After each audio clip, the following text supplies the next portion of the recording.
ದರ್ಶನ್ ಅವರು ನಮ್ಗೆ ಆಪರೇಷನ್ ಆಗಿಲ್ಲ ಅಂದ್ರೆ ಏನೋ ಸ್ಟ್ರೋಕ್ ಹೊಡೆದೋಗುತ್ತೆ, ಗಂಡಸನ ಕಳ್ಕೊಂಡ್ಬಿಟ್ಟಿವಿ, ನನಗೆ ಅರ್ಜೆಂಟಾಗಿ ಆಚರಣೆ ಹೋಗ್ಬೇಕು ಅಂತ ಹೇಳಿದಾಗ ಕರ್ನಾಟಕದ ಒಂದು ಸರ್ವೋಚ್ಚ ನ್ಯಾಯಾಲಯ ಹೌದನಪ್ಪ ಸರಿ ಆಗ್ತದೆ, ಫಸ್ಟ್ ಆಪರೇಷನ್ ಮಾಡಿಸ್ತಾರೆ, ಸರಿ ಆಗ್ತದೆ, ಅದು ಮುಖ್ಯ, ಇಂಡಿಯಾನು ಅಂತ ಹೇಳಿ ನೀವು ಹೊರಗಡೆ ಬಂದ್ರೆ ಆಪರೇಷನ್ ಎಲ್ಲ ಹೋಯ್ತು ಸರ್. ನಡೆಯಕ್ಕೆ ಆಗಿರೋರು, ಕುಂಗಕ್ಕಾಗದವರು, ಬಾತ್ರೂಮ್ ಹೋಗ್ದವರು ಶೂಟಿಂಗ್ ಹೆಂಗ್ ಸರ್ ಮಾಡೋಕ್ಕಾಗುತ್ತೆ? ಬೇಲಿನ ಭಾಗ್ಯ ಖಂಡಿತ ಹೋಗ್ಲಿಲ್ಲ, ಯಾಕಂದ್ರೆ ಸುಪ್ರೀಂ ಕೋರ್ಟೇ ಮಾಡ್ಬೋದು.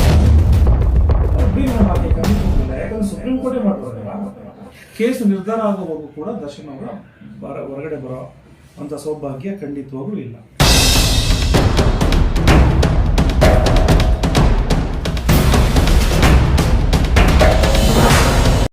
ಹಾಯ್, ಹಲೋ, ನಮಸ್ಕಾರ.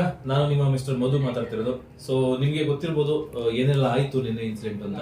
ಅಂದ್ರೆ ಒಂದು ಐತಿಹಾಸಿಕ ತೀರ್ಪು ಅಂತ ಹೇಳಿದ್ರೆ ತಪ್ಪಾಗಲಾರದು. ಒಂದು ವರ್ಗದ ಜನಕ್ಕೆ ತುಂಬಾ ಒಂದು ಒಳ್ಳೆಯ ತೀರ್ಪು, ಬಟ್ ಇನ್ನೊಂದು ವರ್ಗ ಜನಕ್ಕೆ ಒಂಥರ ಕರಾಳ ದಿನ. ಯಾಕೆಂದ್ರೆ ನಟ ದರ್ಶನ್ ಅವರ ಮತ್ತೆ ಕಸ್ಟಡಿಗೆ ತಗೊಂಡ್ರು, ಬೇಲ್ ಕ್ಯಾನ್ಸಲ್ ಆಗಿ ಕಸ್ಟಡಿಗೆ ತಗೊಂಡ್ರು. ಸೊ ಇನ್ನ ಮುಂದಿನ ಹಾದಿ ಹೇಗಿರುತ್ತೆ, ಕಾನೂನು ಪ್ರಕ್ರಿಯೆ ಹೇಗಿರುತ್ತೆ ಅನ್ನೋದನ್ನ ನಮ್ಮ ಜೊತೆ ಅಡ್ವೊಕೇಟ್ ಲೋಹಿತ್ ಸರ್ ಇದ್ದಾರೆ, ಅವ್ರ ಜೊತೆ ಮಾತಾಡೋಣ. ಸೊ ಬನ್ನಿ ಸರ್. ನಮಸ್ಕಾರ. ನಮಸ್ಕಾರ ಸರ್. ಸರ್, ಎಲ್ಲ ಗೊತ್ತಿದೆ ನಿಮ್ಗೆ. ಸ್ವತಂತ್ರ ಹಬ್ಬದ ಶುಭಾಶಯಗಳು. Thank you sir. ನಿಮಗೂ ಸಹ happy independence day. Thank you sir. Sir, ಇವಾಗ ಆಲ್ರೆಡಿ ಬೇಲ್ ಕೊಟ್ಟಿದ್ರು, ಬೇಲ್ ಕ್ಯಾನ್ಸಲ್ ಆಯ್ತು, ಒಂದಿಷ್ಟು ನಿಯಮಗಳೊಂದಿಗೆ ಅವ್ರನ್ನ ಮತ್ತೆ ಕಸ್ಟಡಿ ತಗೊಂಡ್ರು. ನೆಕ್ಸ್ಟ್ ಅವ್ರಿಗೆಲ್ಲ ಬೇಲ್ ತಗೋಬೇಕು ಅಂತಂದ್ರೆ ಏನ್ ಪ್ರೊಸೆಸ್ ಇದೆ, ಯಾವ ರೀತಿ ಕಾನೂನು ಪ್ರಕ್ರಿಯೆ ಮುಂದುವರಿಯುತ್ತೆ? ಈಗ ಚಾರ್ಜ್ ಶೀಟ್ ಆದ್ಮೇಲೆ ಒಂದು ಬೇಲನ್ನು ತಗೊಂಡಿದ್ದಾರೆ. ಚಾರ್ಜ್ ಶೀಟ್ ಇಲ್ಲಿ ಹೈಕೋರ್ಟ್ ಡಿಸ್ಟ್ರಿಕ್ಟ್ ಕೋರ್ಟ್ ಅಲ್ಲಿ ರಿಜೆಕ್ಟ್ ಆಗಿದೆ. ಸುಪ್ರೀಂ ಕೋರ್ಟ್ ಕ್ಯಾನ್ಸಲ್ ಮಾಡೋದು ಯಾವ ಬೇಲ್ನ? ಹೈಕೋರ್ಟ್ ಕೊಟ್ಟಿರುವಂತ ಬೇಲ್ನ ವಜಾ ಮಾಡಿದೆ, ಕ್ಯಾನ್ಸಲ್ ಮಾಡಿದೆ. ಹಾಗಾದ್ರೆ ಈಗ ಹೈಕೋರ್ಟ್ಗೆ ಮತ್ತೆ ಯಾವ್ದು ಅವಕಾಶ ಇಲ್ಲ ಬೇಲ್ ಅಪ್ಲಿಕೇಶನ್ಸ್ ಎಂಟರ್ಟೈನ್ ಮಾಡಬೇಕು. ಅಕಸ್ಮಾತ್ ಏನಾದ್ರು ಜಜ್ಮೆಂಟ್ ನಾನು ಓದಿಲ್ಲ, ನೀವು ಓದಿಲ್ಲ, ಮತ್ತೆ ಪರಿಗಣಿಸಿ ಅಂತ ಸುಪ್ರೀಂ ಕೋರ್ಟ್ ಏನಾದ್ರು ಬರ್ದಿದ್ರೆ then it is a option, ನಿಮಗೆಲ್ಲ ಆಪ್ಷನ್ ಇರುತ್ತೆ. ಅಥವಾ ನೀವೇನು ಅದನ್ನ ಬರ್ದಿಲ್ಲ ಅಂದ್ರೆ ಇದು ಸುಪ್ರೀಂ ಕೋರ್ಟ್ಗೆ ಜುಡಿಷಿಯಲ್ ಹೋಗುತ್ತೆ. ನೀವು ಹೇಳಿ, ಸುಪ್ರೀಂ ಕೋರ್ಟೇ ಹೈಕೋರ್ಟ್ ಕೊಟ್ಟಿರುವಂತ ಬೇಲ್ ಸರಿ ಇಲ್ಲ ಅಂತ ವಜಾ ಮಾಡಿದ್ಮೇಲೆ ಸುಪ್ರೀಂ ಕೋರ್ಟ್ ಮತ್ತೆ ಬೇಲ್ ಕೊಡುತ್ತಾ?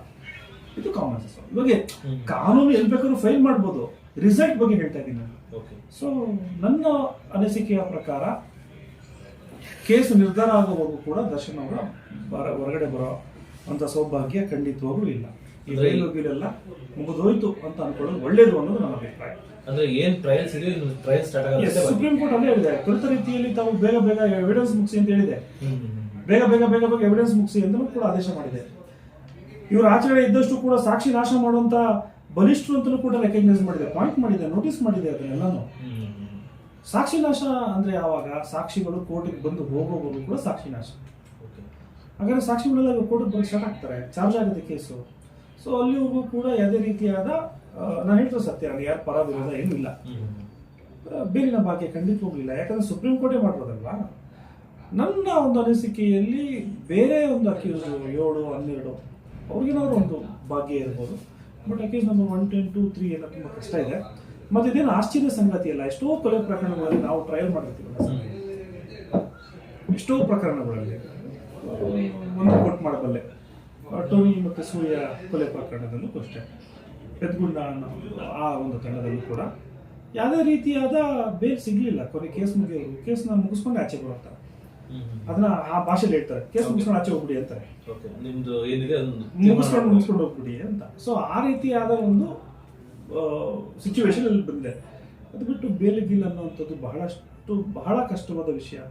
ಸುಪ್ರೀಂ ಕೋರ್ಟ್ ನೋಡಿರುವಂಥ ಒಂದೊಂದು ಮಾತು ತಾವು ನೋಡಬೇಕು ಸರ್. ಹೇಳಿರುವಂಥದ್ದು ಅದು ವಿದ್ಯಾವಂತರಿಗಾಗ್ಲಿ ಅಥವಾ ಓದುವಂಥವ್ರಿಗಾಗ್ಲಿ ಅಥವಾ ಅರ್ಥ ಮಾಡ್ಕೊಳ್ಳೋರಿಗಾಗ್ಲಿ ಚಿಂತಕರಿಗಾಗ್ಲಿ ಲ್ಯಾಂಡ್ ಮಾರ್ಕ್ ಜಜ್ಮೆಂಟ್ ಅಂದ್ರೆ ಇಡೀ ಒಂದು ಕರ್ನಾಟಕದಲ್ಲಿ, ಇಂಡಿಯಾದಲ್ಲಿರುವಂಥ ಎಲ್ಲ, ಭಾರತದಲ್ಲಿರುವಂಥ ಎಲ್ಲ ಹೈಕೋರ್ಟ್ಗಳಿಗೂ ಇದು ರವಾನೆ ಆಗಬೇಕು ಅಂತ ಬರ್ದಿದೆ, ಎಲ್ಲ ಜೈಲ್ಗಳು ರವಾನೆ ಆಗಬೇಕು ಅಂತ ಬರ್ದಿದೆ.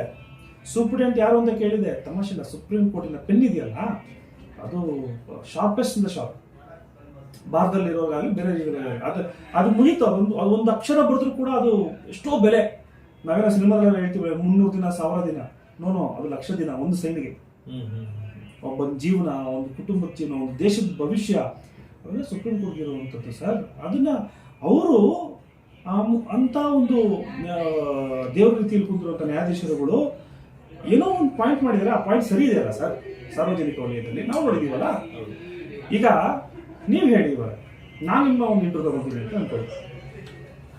ದರ್ಶನ್ ಅವರು ನಮ್ಗೆ ಆಪರೇಷನ್ ಆಗಿಲ್ಲ ಅಂದ್ರೆ ಏನೋ ಸ್ಟ್ರೋಕ್ ಹೊಡೆದೋಗುತ್ತೆ, ಗಂಡಸನ ಕಳ್ಕೊಂಡ್ಬಿಡ್ತೀವಿ, ನನಗೆ ಅರ್ಜೆಂಟಾಗಿ ಆಚೆಗಡೆ ಹೋಗ್ಬೇಕು ಅಂತ ಹೇಳಿದಾಗ ಕರ್ನಾಟಕದ ಒಂದು ಸರ್ವೋಚ್ಚ ನ್ಯಾಯಾಲಯ ಹೌದೇನಪ್ಪ ಸರಿ ಆಯ್ತು, ನೀವು ಫಸ್ಟ್ ಆಪರೇಷನ್ ಮಾಡಿಸ್ಕೊಳ್ಳಿ, ಸರಿಯಾಗು, ಅದು ಮುಖ್ಯ, ನೀನು ಎಲ್ಲಿ ಯಾರೋನು ಅಂತ ಹೇಳಿ ನಿಮ್ಮನ್ನ ಹೊರಗಡೆ ಬಂದಮೇಲೆ ಆಪರೇಷನ್ ಎಲ್ಲೋಯ್ತು ಸರ್? ಹಂಗಂದ್ರೆ ಅದು ನಡೆಯೋಕ್ಕೆ ಆಗದಿರೋರು, ಕುಂಗಕ್ಕೆ ಆಗದಿರೋರು, ಬಾತ್ರೂಮ್ ಹೋಗ್ದಿರೋರು ಶೂಟಿಂಗ್ ಹೆಂಗ್ ಸರ್ ಮಾಡೋಕ್ಕಾಗತ್ತೆ? ಅಲ್ಲ ನಾನು ಹೇಳ್ತಿಲ್ಲ, ಸಾರ್ವಜನಿಕ ಕೇಳ್ತಿದ್ದಾರೆ, ನೀವು ಉತ್ತರ ಹೇಳಿ ಇದಕ್ಕೆ ಹೇಗಾಗುತ್ತೆ ಅಲ್ವಾ?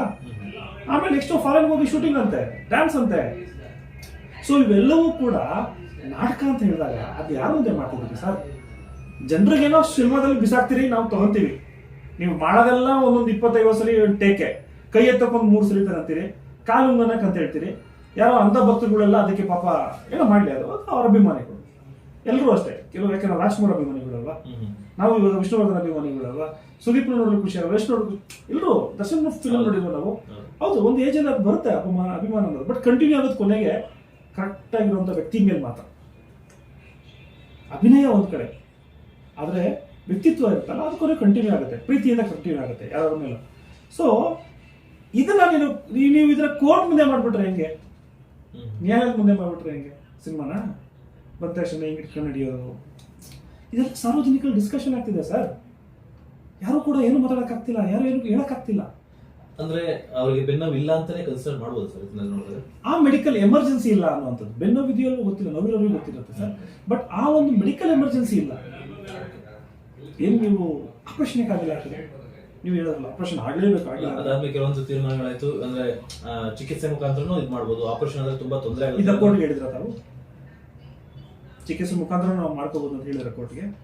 ಬಳ್ಳಾರಿ ಸ್ಪೆಷಲಿಸ್ಟ್ ಇಲ್ಲ ಅಂದ್ರೆ ರೆಗ್ಯುಲರ್ ಬೇಲ್ ಸಿಗ್ತಲ್ಲ ಸರ್? ಅದೇ ಹೇಳಿದ್ದು ಮೊದಲು ಬಂದಿದೆ ಅದಕ್ಕೆ.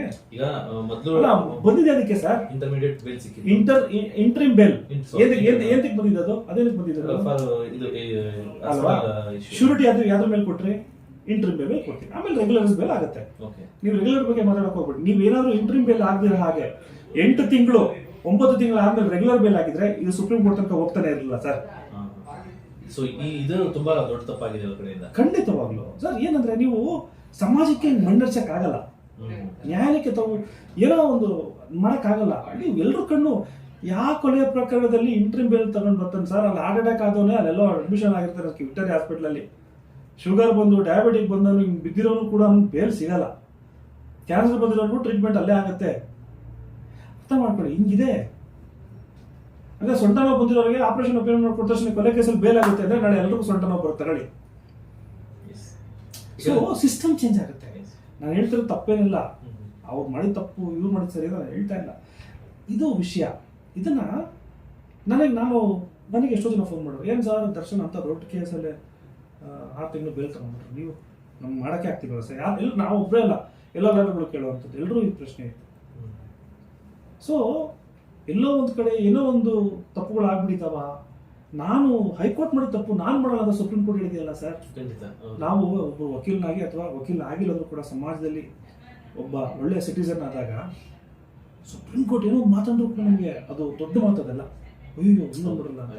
ಯಾಕೆ ಮೋದಿ ಮೋದಿ ಅವರು ಹಿಂಗಂದ್ರು, ರಾಹುಲ್ ಗಾಂಧಿ ಹಿಂಗಂದ್ರು, ಒಬಾಮಾ ಹಿಂಗಂದ ಅಂತಿರಲ್ಲ, ಅವರೆಲ್ಲರಿಗಿಂತ ಅವ್ರ ಅಪ್ಪ ಈ ಸರ್ವೋಚ್ಚ ನ್ಯಾಯಾಲಯ. ಯಾಕಂದ್ರೆ ಇವ್ರಿಗೇನು ತೊಂದರೆ ಆದ್ರೂ ಹೋಗೋದೇ ಅವ್ರ ಕಾನೂನು ಮುಂದೆ. ಸೊ ಅಂಥವ್ರು ಒಂದು ಮಾತನ್ನ ಹೇಳ್ತಾ ಇದ್ದಾರೆ, ನೀವು ಅರ್ಥ ಮಾಡ್ಕೊಳ್ಳಿ. ಹೈಕೋರ್ಟ್ ಮಾಡಿ ತಪ್ಪು ನಾನು ಮಾಡಲ್ಲ, ನಾವು ಮಾಡಲ್ಲ.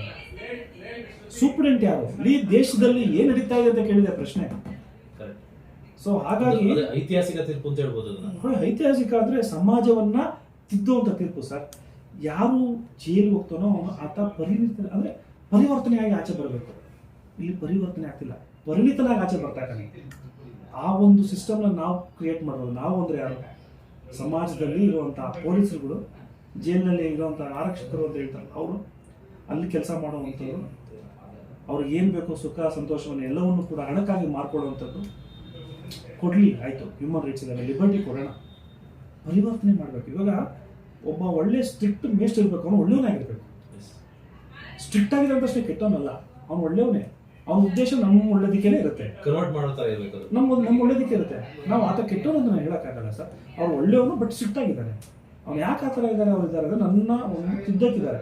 ಆ ತಿದ್ದೋ ಪರಿಸ್ಥಿತಿ ಇವತ್ತು ಕರ್ನಾಟಕದ ಹೊರಪ್ನಗರದಲ್ಲಾಗಲಿ ಯಾವುದೇ ಜಿಲ್ಲೆಯಲ್ಲಿ ಇಲ್ಲ ಅನ್ನೋವಂಥದ್ದನ್ನು ಇವತ್ತು ಸುಪ್ರೀಂ ಕೋರ್ಟ್ ತೋರಿಸಿದೆ.